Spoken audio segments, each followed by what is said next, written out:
My child, if I could sit beside you in your hardest moment, I would place my hand on your shoulder and tell you this. God is saying, you are not alone in this. He sees the battle you're fighting quietly. He sees the weight you've been carrying by yourself.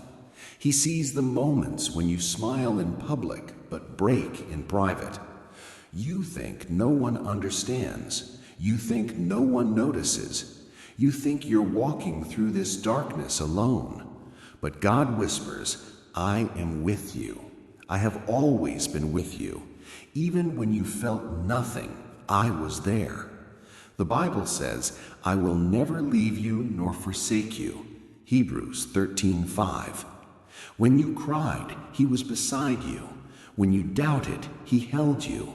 When you felt weak, He covered you.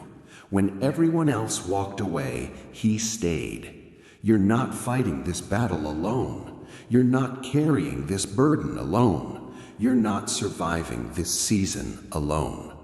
And God says, lean on me. Let me strengthen you.